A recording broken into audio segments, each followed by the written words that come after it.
This is 5 on your side at 4. Focused on you. We begin on this Labor Day holiday with a look back at an historic summer for organized labor. From the Writers Guild strikes in Hollywood to area Starbucks beginning to unionize, union members have been taking to the streets the last few months demanding better working conditions. Thanks so much for being here at 4. I'm Kay Quinn. And I'm Holden Kerwicki. Labor Day celebrates the contributions unions have made to the country's workforce, and today's unions continue that mission. Right now, a United Auto Workers Union strike looms. At a parade today, the president of the UAW says automakers are still not doing enough to meet their demands.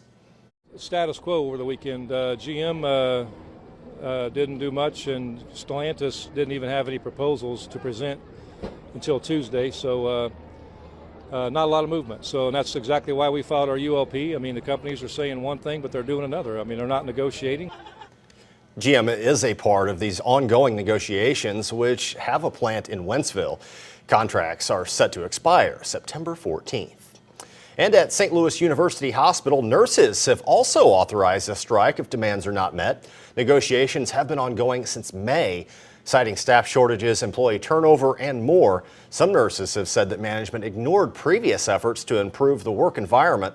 If a strike is called, nurses will be given a 10-day notice for hospitals to prepare. An historic summer of strikes, all leading up to Labor Day celebrations. Earlier, thousands of people lined the streets of Belleville to celebrate the holiday. Our political editor, Mark Maxwell, reports. Signs of union energy were all over Belleville on this Labor Day, and for good reason. Labor unions are enjoying some of their highest support across the country since the 1960s. 71% of registered voters support unions right now, making them one of the most popular political brands in this hyper-partisan, polarizing era. That support hasn't always shown up in higher membership, especially after decades of slow decline.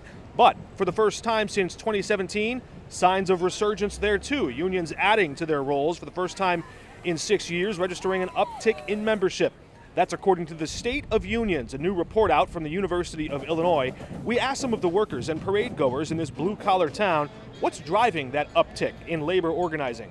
Well, with the economy being the way it is now, it's a little tougher to make a living. And I think in this time, a lot of women don't get paid as much as men, and I think unions kind of equalize that, so it's a good thing. The baby boomers are retiring, and there is a huge gap in the workforce that we need to start filling with the younger people.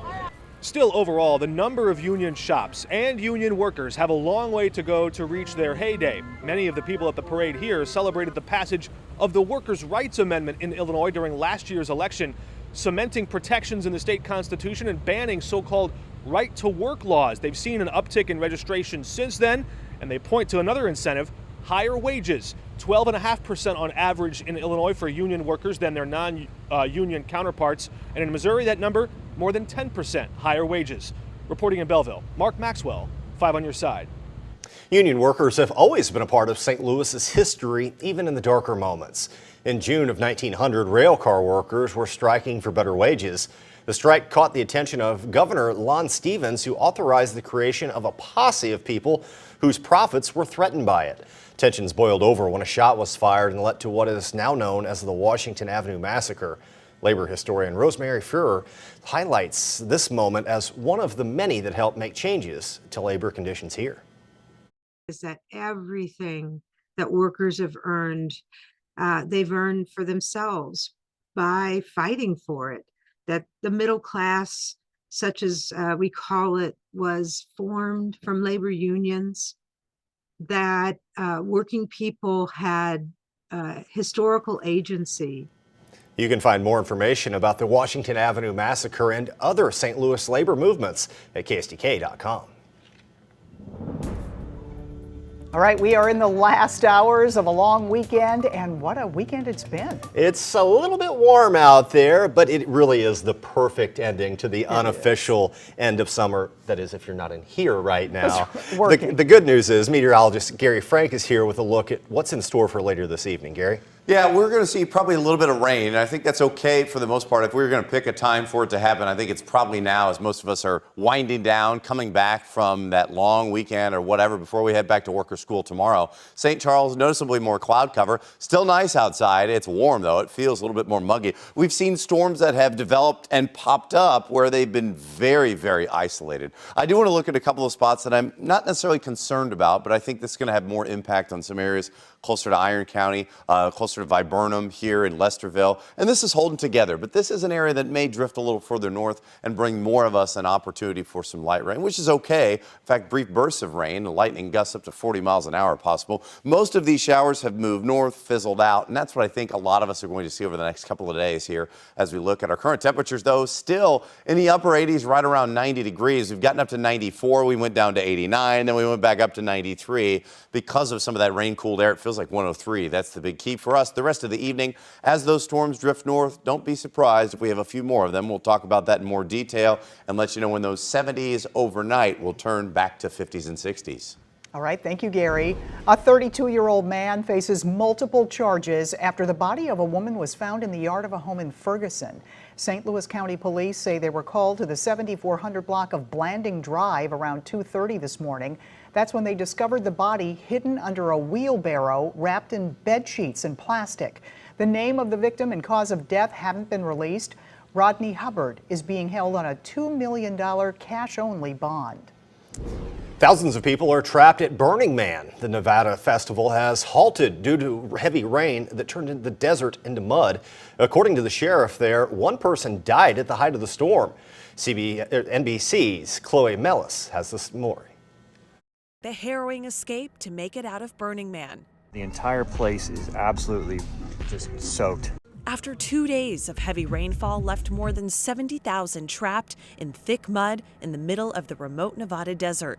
Driving a vehicle right now is impossible. There is absolutely no way you could move a vehicle through this right now. The local sheriff's office now probing the death of one person during the rain event. The cause still under investigation. But the festival says the death was not storm-related.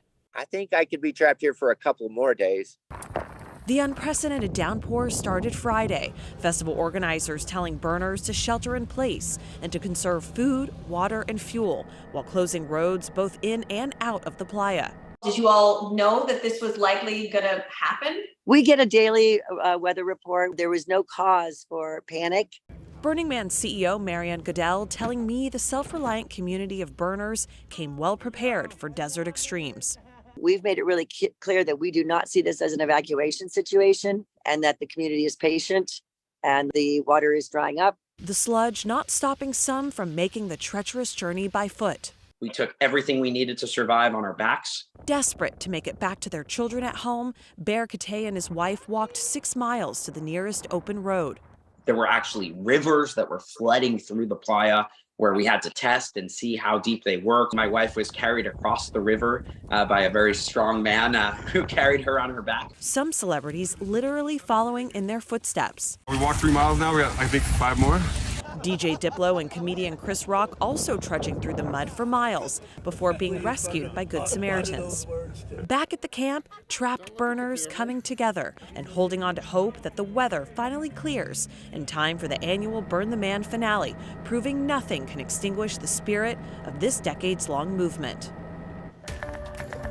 Another medical shortage looms, and this time it's hitting those hard that are about to take a big step in life. Across the country, fans are remembering Jimmy Buffett after he passed away Friday night, the way the loading dock paid tribute to the late singer.